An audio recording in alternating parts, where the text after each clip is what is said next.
Crimson Peaks, Hawk's desolate cabin. He busts through the door, finding not silence but 8 terrified children.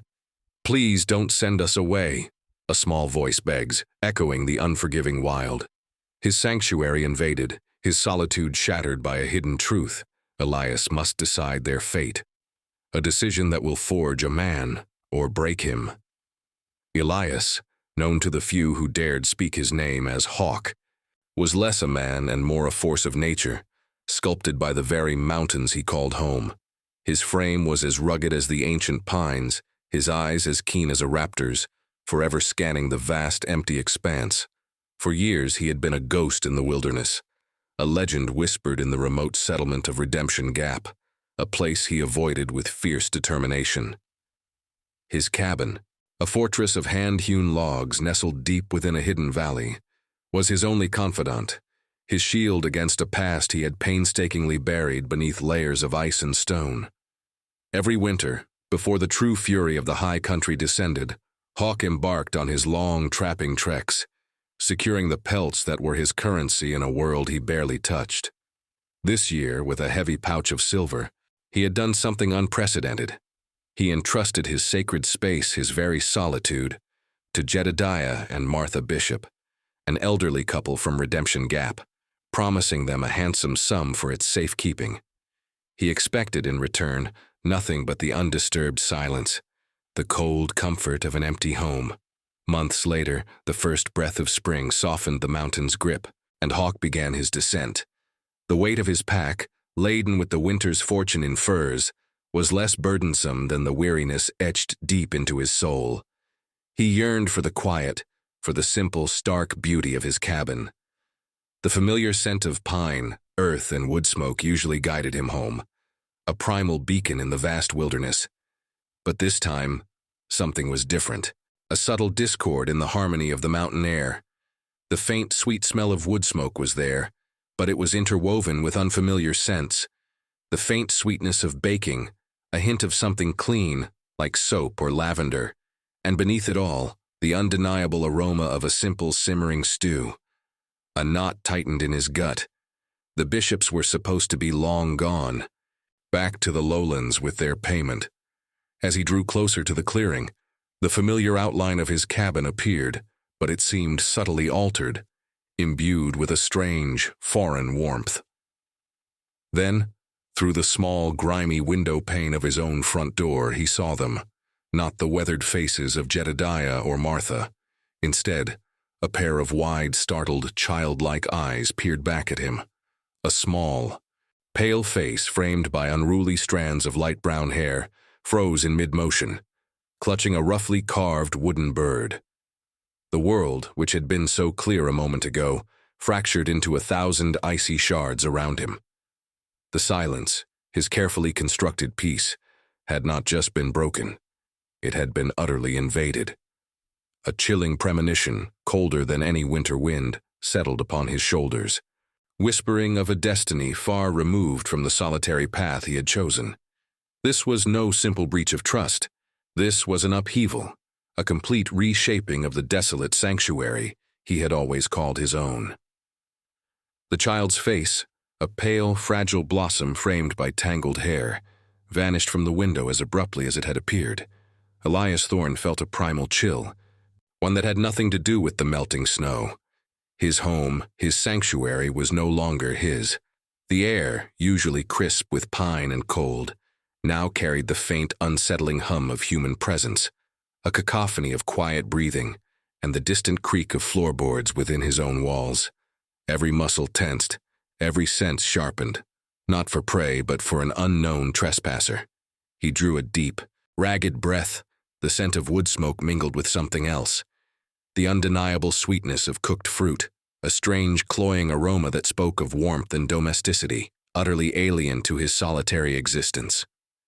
Pushing open the heavy oak door, Hawk stepped into a space that was both familiar and utterly transformed. The single, rough-hewn table, usually barren save for his carving tools, was now cluttered with mismatched wooden bowls and tarnished tin cups. A pile of crudely mended clothes lay folded on a stool. The air was thick with the scent of simmering broth, overlaid with the faint, sweet-sour tang of unwashed bodies and lingering fear. It was a symphony of alien odors, a violation of the pure, cold air he had so carefully maintained. His eyes, accustomed to the vast, empty landscapes, struggled to make sense of the new chaos.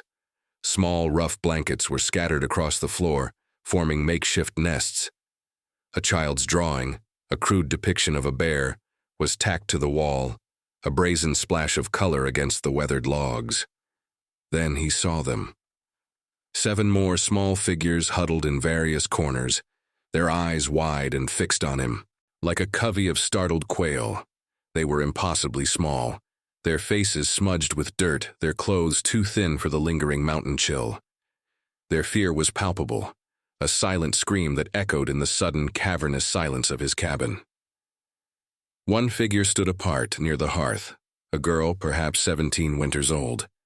Her posture was defiant, her eyes holding a weary wisdom that belied her youth. She shielded the smallest child with her body, a small dark-haired boy who clung to her skirts, his face buried in her fabric. This was Alara, the silent commander of this motley crew, her resolve a fragile but potent shield. She did not speak, but her gaze, fierce and protective, spoke volumes, daring him to approach, daring him to harm them. Hawk's gaze swept across the unfamiliar landscape of his own home, searching for any sign of Jedediah or Martha. His eyes fell upon the table, where a single folded piece of parchment lay beneath a chipped teacup. His large calloused fingers, more accustomed to the cold steel of a trap or the smooth grain of wood, carefully unfolded the note. The handwriting was shaky, hesitant, unmistakably Martha's. Her words, scrawled with fading ink, painted a grim picture. The scarlet fever, which had ravaged Redemption Gap, had claimed them both weeks ago. They had succumbed quickly, leaving the children they had gathered, the forgotten orphans of a plague-stricken town, to fend for themselves. His money, the silver he had given them for his peace, had been spent not on their own comfort, but on food and blankets for these desolate souls. It was a final, desperate act of kindness, a legacy of quiet sacrifice.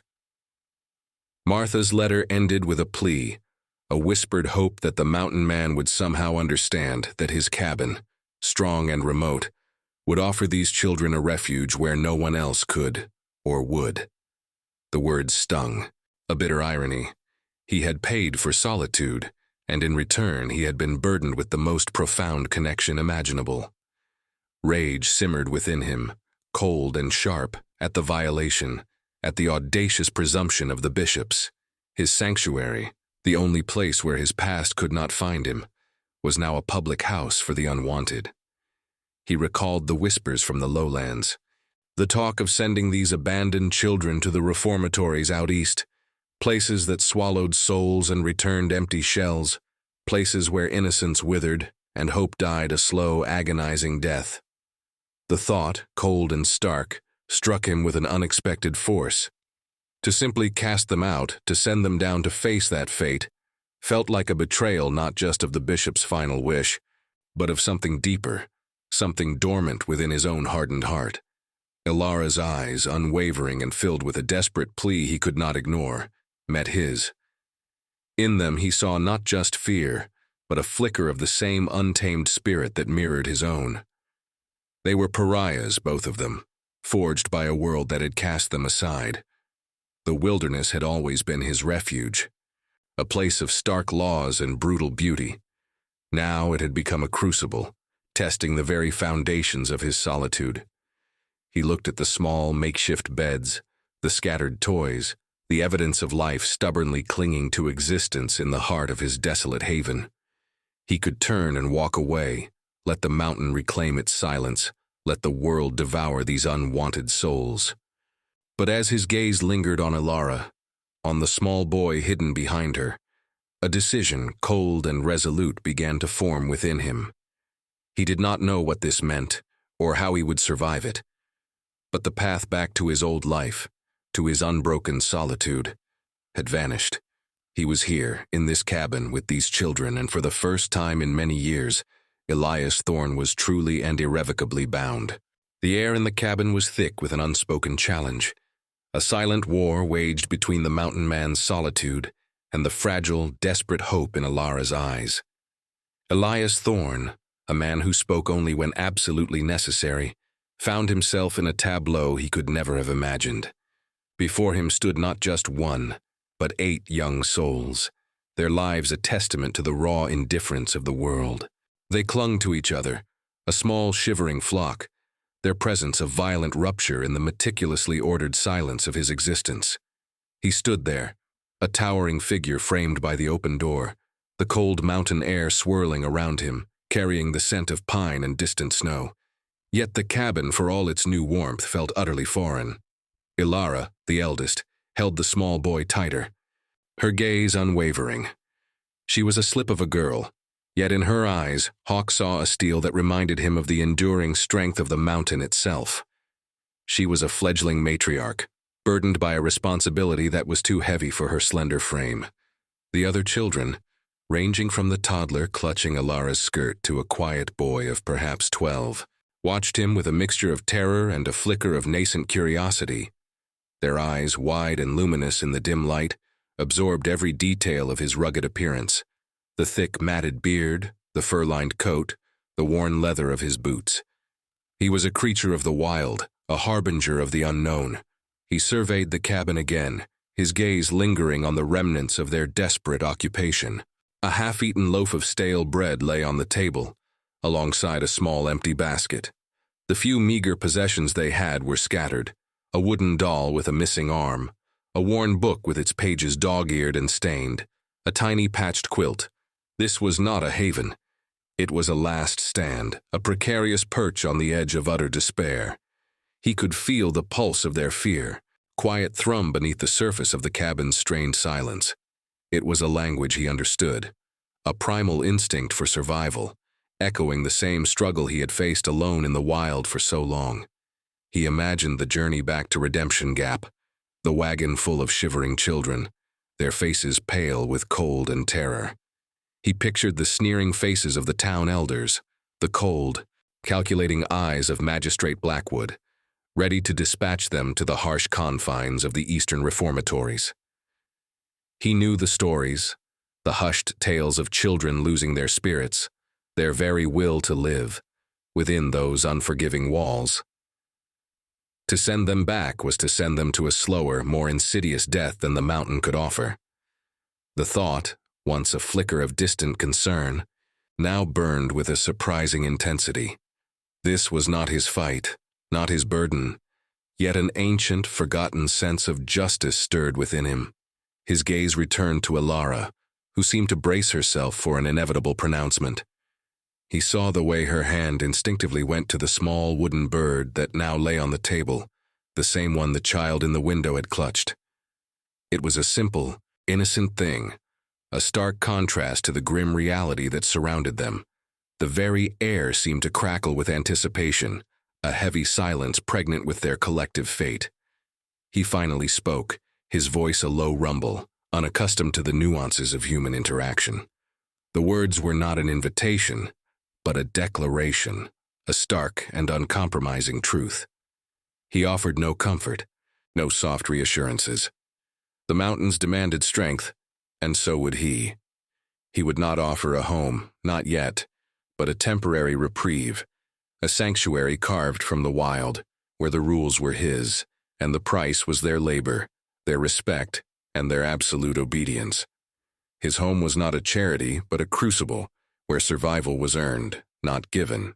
The harshness of his words was meant to test them, to see if they possessed the resilience required to endure the unforgiving embrace of the peaks. This would be their only chance. He expected nothing less than their full commitment, a silent promise to pull their weight in a world that had no use for weakness. This desolate haven was not a gift, but a challenge, and their stay would be conditional upon their unwavering will to survive. The days that followed Elias Thorne's reluctant declaration were a blur of awkward adjustments and silent, often strained interactions. The cabin, once a silent testament to solitude, now echoed with the muted sounds of small feet, whispered conversations, and the occasional, quickly stifled sob. Hawk watched them, An unyielding observer, his eyes missing nothing. He expected them to break, to complain, to long for the easy comforts of a world that had so easily cast them aside. But they did not. Ilara, with a quiet determination that both surprised and unnerved him, took charge. She organized the children, assigning tasks, ensuring every scrap of food was shared, and keeping the small fire stoked. She possessed an innate ability to make something out of nothing, her nimble fingers mending torn clothing with threads she salvaged from old sacks. Her voice a soft lullaby that calmed the younger ones during the long, dark nights. He watched her as she swept the floor with a makeshift broom, her movements fluid and efficient. He observed her carefully rationing their meager supplies, her brow furrowed in concentration. It was clear she understood the gravity of their situation, the fragile line between survival and despair. The younger children, initially timid and wide-eyed, slowly began to find their footing. They learned to carry small logs for the fire, their tiny hands surprisingly strong. They helped Ilara gather dry moss for insulation. Their laughter, though still rare, a fragile melody breaking the mountain's silence. The quiet boy, Thomas, who seemed to carry the weight of an old man's sorrow, surprised Hawk one afternoon. Without a word, he produced a small, perfectly carved wooden rabbit, an offering of silent gratitude left on the edge of Hawk's workbench. It was a gesture that spoke volumes, a testament to an unseen talent, a quiet defiance against the harshness of their new reality. Hawk, for his part, maintained a rigid distance. He taught them the basics of mountain survival, his instructions terse and precise. He showed Ilara how to set a snare, how to identify edible plants, and how to track game. His lessons were devoid of warmth, yet his movements, when demonstrating a knot or sharpening an axe, held an unspoken patience. He noticed how quickly Ilara absorbed his teachings, her keen mind grasping the intricate details of the wilderness, her hands learning to adapt to the rough tasks with surprising speed. She was not just a protector, she was a student, a survivor. One crisp morning, as the first tendrils of dawn painted the peaks with hues of rose and gold, Ilara approached him. In her hands she held a small woven basket, filled with fragrant herbs. She had spent the previous afternoon foraging, guided by an instinct Hawk hadn't expected. She spoke softly, her voice carrying the gentle wisdom of a healer. She explained how certain leaves could soothe a cough, how a particular root could staunch a wound, how the pine needles could be brewed into a tea to ward off the chill. It was a knowledge born not of books, but of the quiet observations of women who had once nurtured communities in similar isolated corners of the world. Her presence began to chip away at the raw edges of his solitude, transforming the stark utility of his cabin into something subtly softer, a place that held the faint promise of comfort.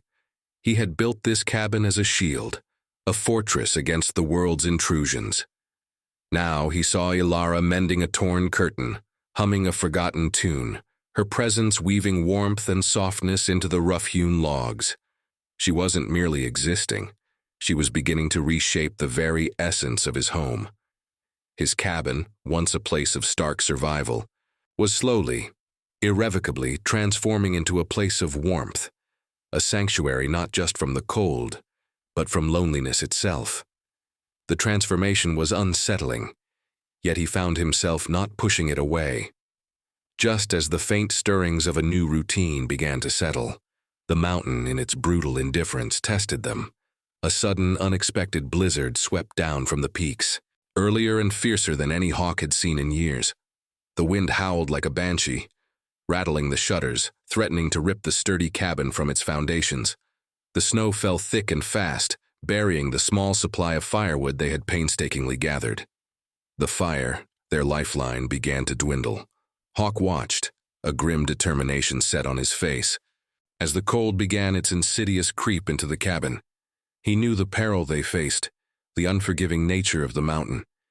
He saw the fear flicker in the children's eyes, their small bodies shivering despite the blankets. He saw Ilara, pale but resolute, clutching the youngest child, her gaze fixed on the dying embers.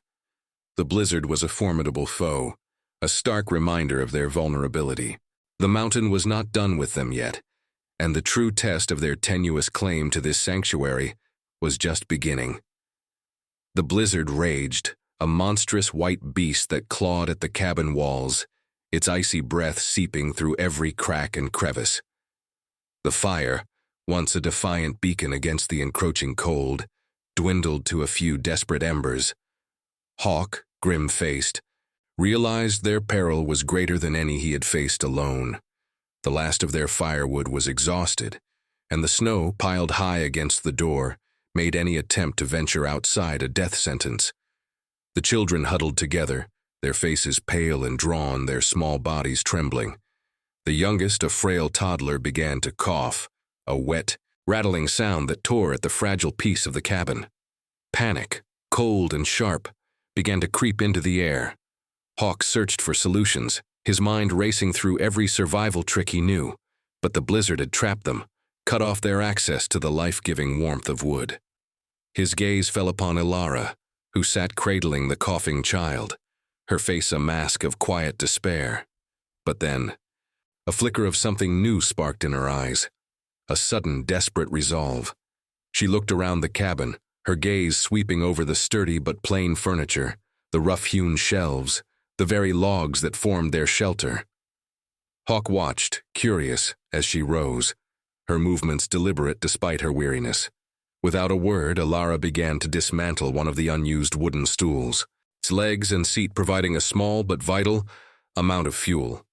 Then she moved to a crude, wobbly shelf unit Hawk had built years ago, carefully prying off its planks. Her actions were swift, her determination absolute. The children, sensing her resolve, watched in hushed awe. Even Hawk felt a prickle of surprise. This was not the strength of a hunter or a trapper. This was the quiet, desperate ingenuity of a woman protecting her young. She fed the precious scraps of wood into the dying embers, coaxing a fragile flame back to life. The warmth, though fleeting, brought a collective sigh of relief. But Ilara was not finished. She then gathered every scrap of fabric in the cabin, old blankets, torn clothes, even Hawk's own worn spare shirts, and began to fashion crude, thick coverings for the windows and door frame, stuffing the gaps to block the biting wind. Her movements were precise, her brow furrowed in concentration. She moved with an innate understanding of how to make a space warm, how to create a haven from the unforgiving world outside. She mixed a strong, fragrant tea from the herbs she had collected, offering it to the coughing child, her touch gentle and reassuring. Hawk watched her, seeing not just a girl but a force of nature in her own right, one that nurtured life rather than took it. As the blizzard began to relent, its fury slowly fading into a gentle snowfall, the immediate crisis passed. The cabin, though still cold, was warmer than it would have been, and the fire, though small, still burned. The children, safe for the moment, were sleeping soundly, their breathing soft and even. Hawk found himself sitting beside Ilara by the hearth, the last sliver of the makeshift firewood burning low. The silence between them was different now, no longer a void, but a shared space filled with unspoken understanding. In the quiet aftermath, the raw edges of their pasts began to fray, exposing the vulnerabilities beneath. Ilara, her voice soft and laced with a weariness that went beyond physical exhaustion, spoke of her parents, taken by the fever, and of the crushing weight of caring for her younger siblings. She confessed the fear that had gnawed at her, the terror of failing them, of seeing them suffer. Hawk listened, his gaze fixed on the dancing flames. He spoke, a low rumble of his own loss, of a wife and child taken by a different kind of fever years ago, a wound he thought had long since scabbed over. He revealed the emptiness that had driven him to the mountains, the profound grief that had made solitude his only companion. Their truths, stark and painful, were laid bare between them, two solitary souls finding a strange kinship in their shared sorrow. The cabin, once a symbol of his isolation, now held the fragile beginning of a shared history. The blizzard had tested them, and in its wake, something profound had shifted. The unspoken pact between them was sealed not by words, but by shared adversity, by the quiet strength of two outcasts who had found each other in the heart of the wilderness. The storm outside may have calmed, But the storm within them, the one of guarded hearts and buried pain, had finally begun to break. And in that fragile stillness, a new tentative trust was born, binding them in a way neither could have foreseen. The thaw of the blizzard brought with it a different kind of warmth, one that began to melt the icy shell around Elias Thorne's heart. The cabin, once a place of stark utility, now hummed with a quiet domestic rhythm. Ilara, with her tireless energy and gentle touch, had transformed it. She taught the younger children to read by the light of the fire, using an old, tattered Bible Hawk possessed, her soft voice filling the evenings with stories. She organized their meager supplies, cultivated a small patch of earth for hardy greens near the spring, and even, with Hawk's grudging permission, began to teach the older children basic mending and cooking skills. Hawk found himself observing them, not with suspicion but with a growing, reluctant fascination. He saw Thomas, the quiet boy, meticulously carving small wooden animals, his nimble fingers shaping the wood, with an artistry that belied his age. He watched the younger ones, their faces bright with curiosity, following Ilara as she pointed out different plants and talked about their uses. The laughter, once stifled, now rang out more freely, a joyful sound that surprisingly did not grate on his ears. He started leaving small gifts for them, a perfectly tanned hide for Ilara, a collection of smooth river stones for the youngest, a sturdy knife for Thomas. These were silent gestures, his own way of acknowledging their presence, their resilience, and the fragile peace they had brought into his solitary world. The days settled into a routine of shared labor and quiet companionship. Hawk would take the older children on short expeditions, teaching them the subtle art of tracking, the silent language of the forest. He showed them how to identify animal signs, how to read the winds, how to set traps without leaving a trace. His gruff instructions were interspersed with moments of unexpected patience and a deep respect for the unforgiving wisdom of the wilderness. In return, the children brought a vibrancy he hadn't realized he'd been missing. They filled the cabin with the scent of pine needles and wild berries, with the soft rustle of leaves they brought indoors. One crisp autumn evening, as the first stars began to prickle through the darkening sky, Ilara sat by the hearth, meticulously patching a small, worn blanket. She pulled a delicate, intricately stitched piece of fabric from her pocket, an heirloom she cherished. It was a sampler, a small square of linen embroidered with a unique, stylized mountain flower. Her mother had made it, she explained, a symbol of their family, a reminder of their resilience passed down through generations. Hawk, leaning against the doorframe, felt a strange familiarity. He remembered a similar emblem, a faded carving on an old, forgotten chest in the dusty attic of his childhood home, a crest his own family had carried, signifying their lineage as early settlers of these very mountains, before the mines and the railways had scarred the land. He saw in that moment a thread, thin but strong, connecting their disparate pasts, linking their ancestors to the enduring spirit of the peaks. Their coming together was not merely chance. It felt like the quiet whisper of destiny, a reunion foretold by the mountains themselves. The world outside their cabin, however, refused to be forgotten. One morning the telltale signs appeared, a faint, almost imperceptible smoke plume rising from the valley below, far from Redemption Gap.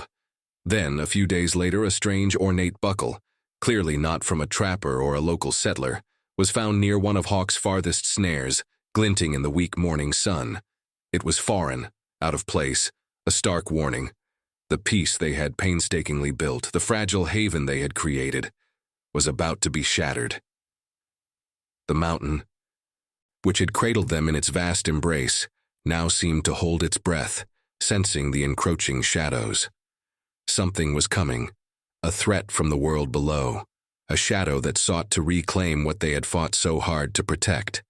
The quiet rhythm of their days, the gentle hum of their found family, was about to be put to its ultimate test.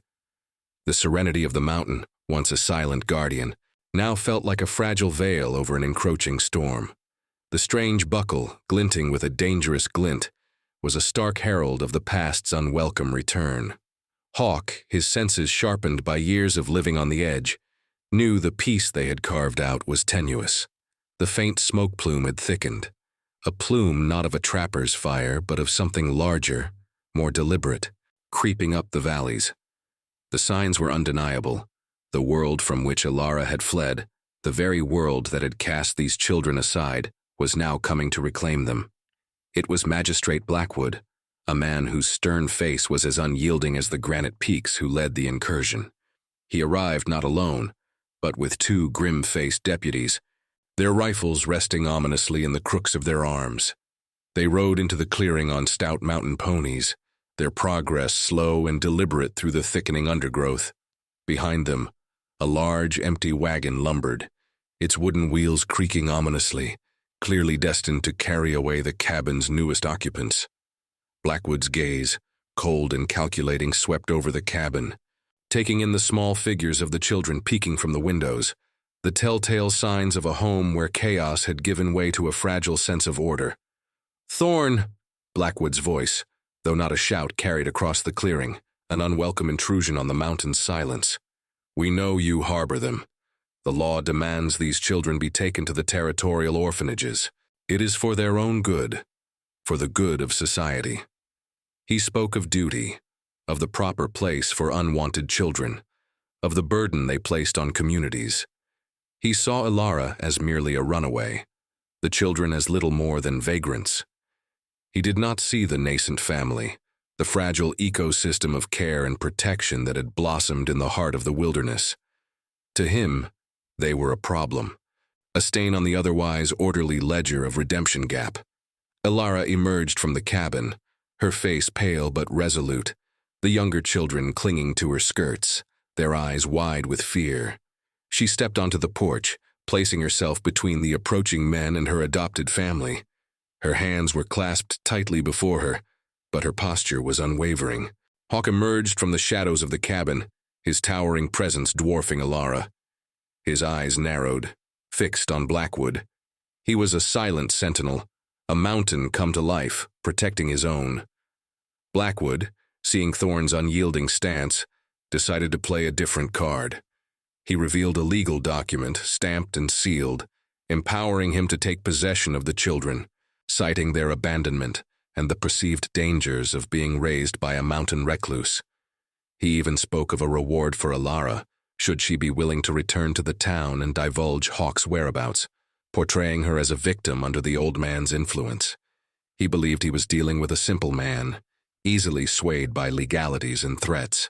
He had no understanding of the loyalty forged in shared hardship, the bonds strengthened by silent understanding. Then, Blackwood made a subtle, yet chilling, revelation. He knew of Alara's past, of a distant cousin in a faraway town, a cruel, demanding woman who had once claimed guardianship over Alara before the fever struck.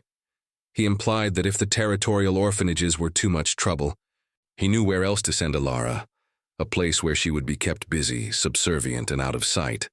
It was a veiled threat, a reminder that the world had many prisons beyond walls, and that Alara's freedom was as tenuous as the mountain air. The full weight of the threat landed squarely on Alara, painting a bleak picture of a future where her agency was stripped away, where her very existence would be dictated by the whims of others. The air crackled with tension. Alara, her gaze sweeping over the frightened faces of the children, made her choice.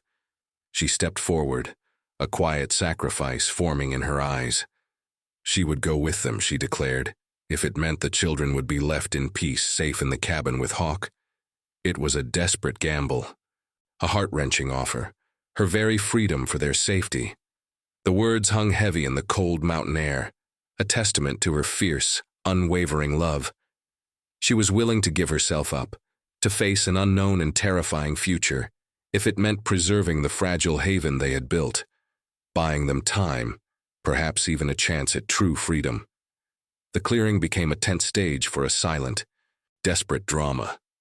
Alara, her voice unwavering despite the tremor in her hands, had made her impossible offer. Blackwood, surprised but triumphant, nodded, his gaze already calculating the ease of his victory. He believed he had broken them, that the girl's sacrifice was his. But he had underestimated the silent resolve of the mountain man and the profound, unspoken bond that had formed within the rough walls of the cabin. As Blackwood's deputies began to dismount, their hands already reaching for Alara, a low, guttural growl rumbled from Hawk's chest.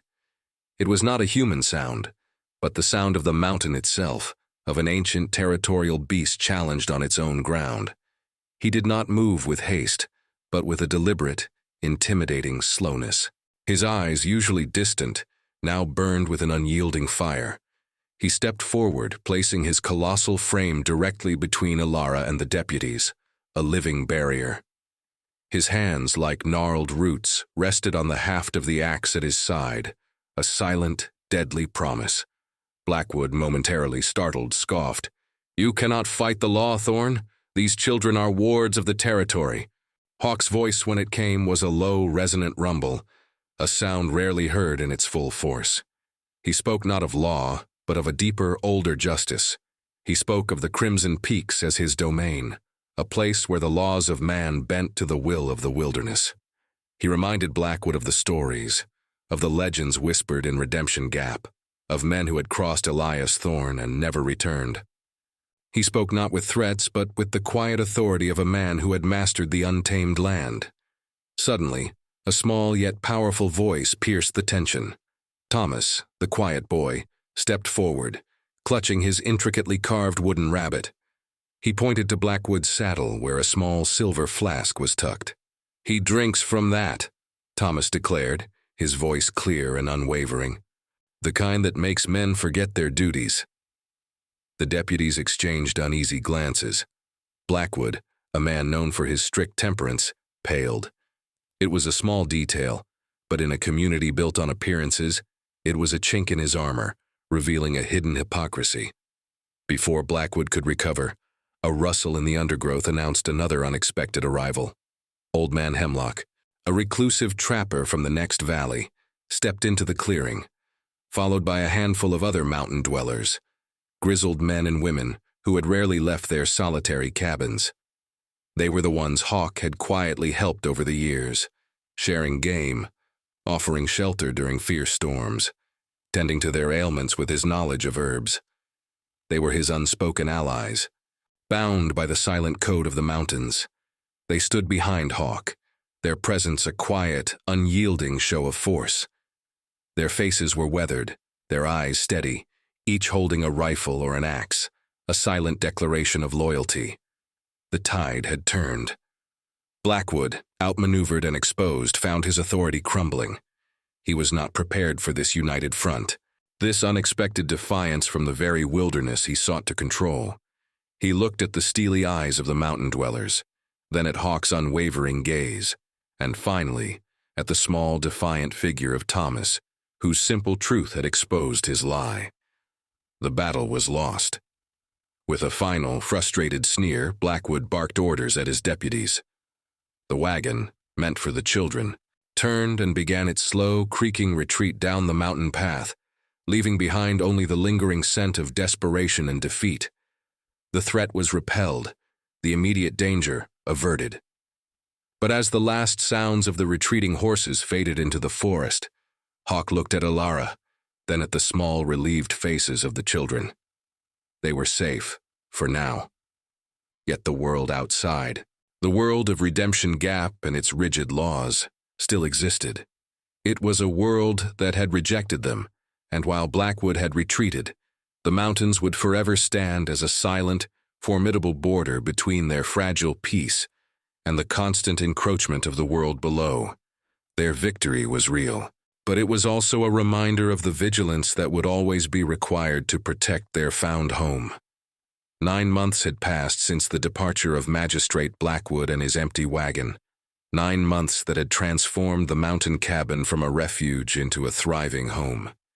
The scars of the past, both Elias Thorne's and the children's, had begun to heal, woven into the rich tapestry of their shared existence. The cabin, once stark and silent, now hummed with life. The scent of wood smoke mingled with the aroma of freshly baked bread and the earthy fragrance of herbs drying by the hearth. Hawk no longer hunted alone. Thomas, the quiet boy, now walked beside him, his small frame surprisingly capable, his eyes as keen as Hawk's own.